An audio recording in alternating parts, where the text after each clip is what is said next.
The crack of bone wasn't just a sound, it was a shattering of something deeper.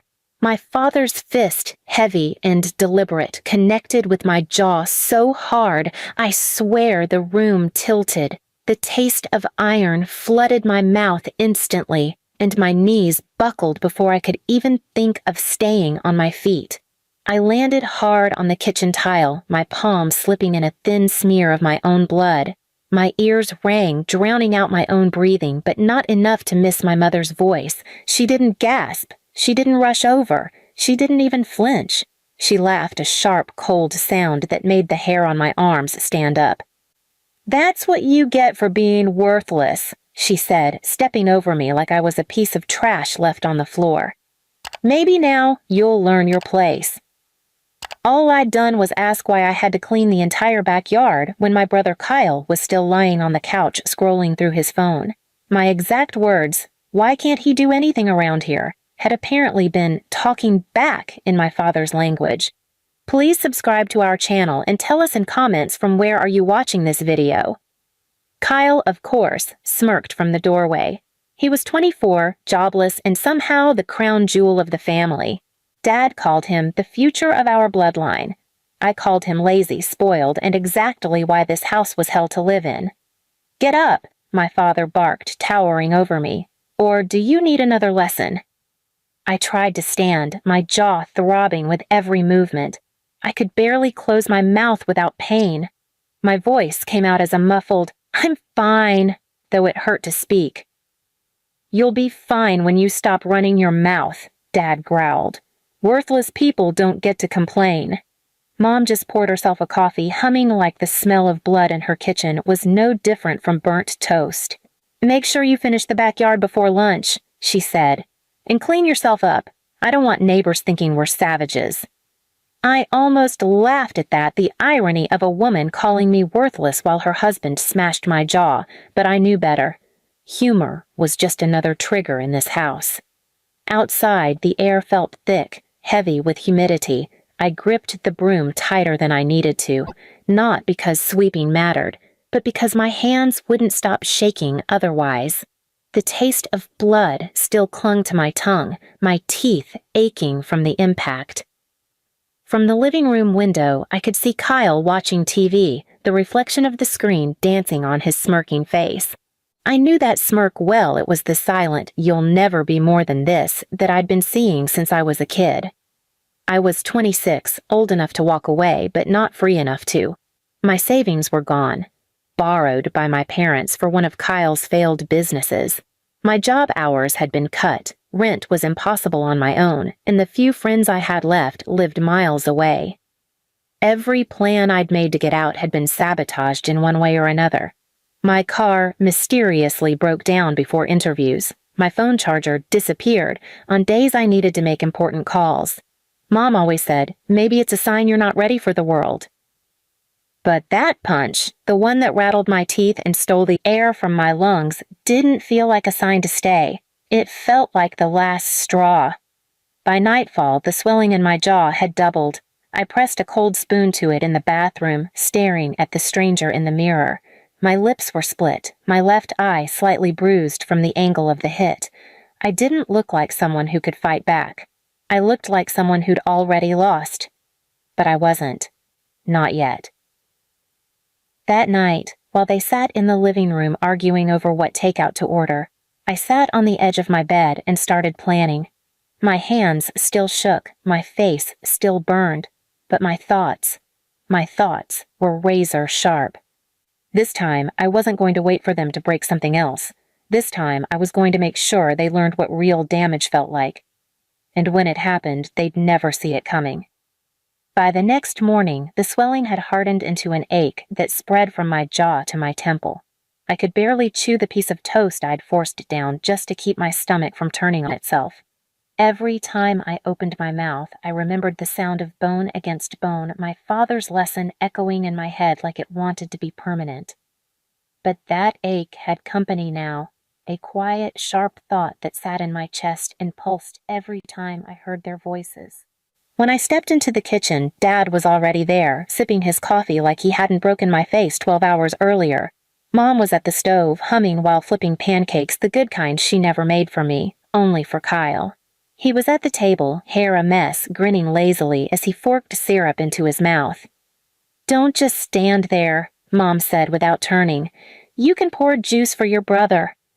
My jaw ached when I clenched it, but I poured anyway, sliding the glass toward him.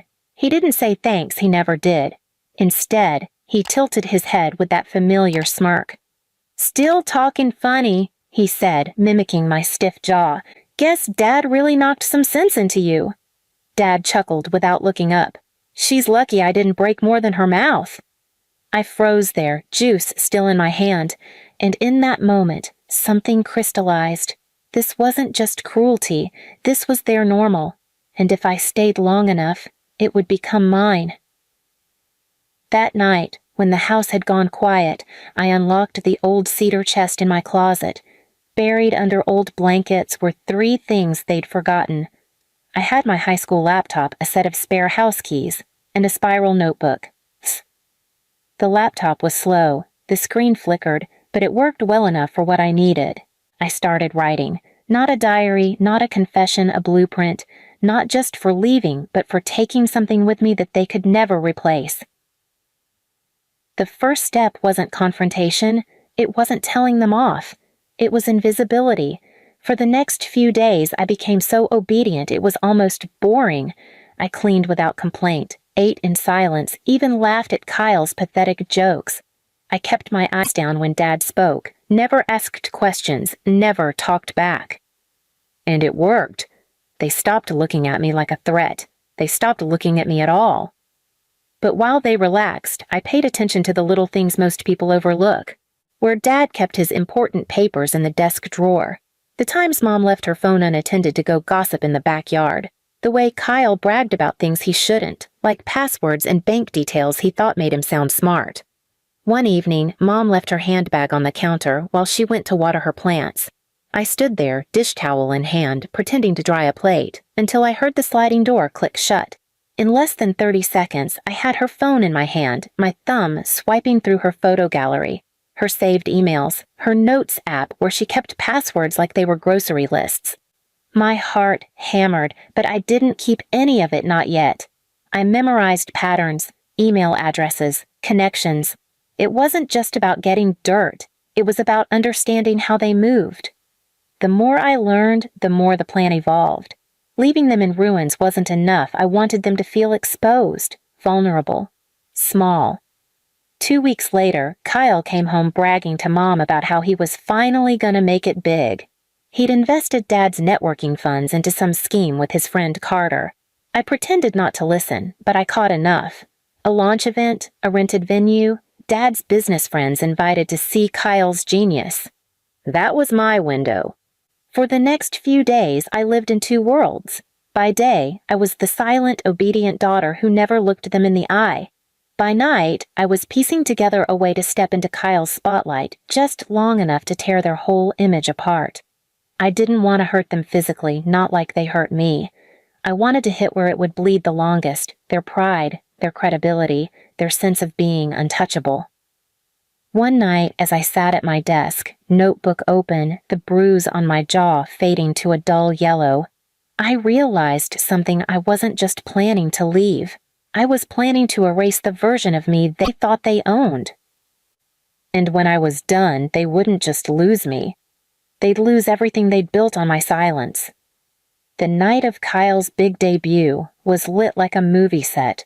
Strings of gold lights draped across the rented hall, fake champagne flowing into tall glasses, and every man in the room wearing a suit just tight enough to show he'd spent more money on tailoring than morals. I slipped in early, unnoticed, dressed in black that didn't beg for attention but commanded it if you looked twice. My hair was pinned up, makeup sharp enough to slice through the air. I didn't look like their worthless daughter anymore. I looked like someone they'd pretend to know if they wanted something. Kyle was already playing the host, shaking hands like he was born to it. Dad hovered behind him, chest puffed out like Kyle's success was his personal achievement.